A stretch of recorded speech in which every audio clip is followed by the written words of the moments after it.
Hey, what's up? This is Joshua. Teach series episode, whatever episode it happens to be. Let's see.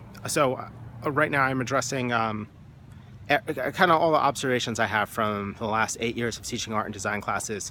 And today's is a failing. I think this is more an observation I picked up as a student, or I kind of figured it out later as a teacher, but I first noticed it as a student, which was that when a project really didn't connect with me, I think there's a couple things, but the biggest one that I sort of picked up on was that the value of doing it wasn't properly explained.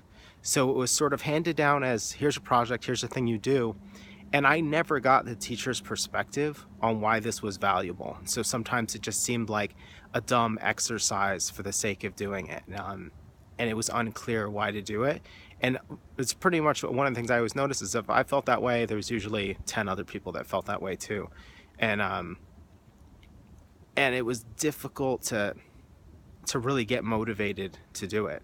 It just felt like a chore. Like anything else, if you have to do something stupid until someone gives you a compelling reason, whether it be how it will benefit your own development as an artist or designer, or whether it might be something that will affect the bottom line when you have a career, or whether it's going to be an expectation of you as a designer. I think one of the best things to do right off the bat is almost always to explain what it is you're doing and why you're doing it. Sure, some people are still not going to connect with it, but I find that very often, I don't know, I don't feel like I get a lot of those begrudging the begrudging annoyance of students. If anything, the thing I'm guilty of is over explaining the assignment and being a little too kind of like, okay guys, this is why we're doing this. It's really important for X, Y, and Z. But on the other hand, I know that I hear from people that getting some of that background or understanding how it plays into a larger career idea, or why other students have more of an advantage than them because they work through these ideas. I'm being very vague right now, I apologize.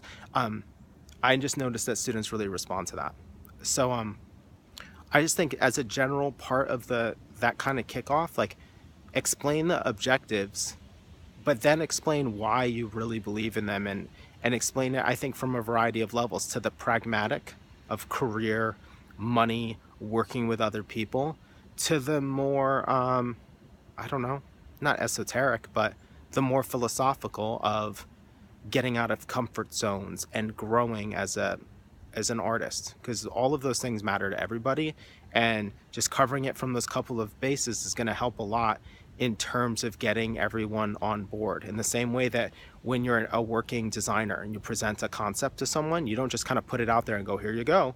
You explain why it is that you've done these things that you've done, why they're important, and why you think they're going to benefit the person to whom you're handing them. So that's today's video, another nice little short one. If you have any questions or comments, leave them. Bye.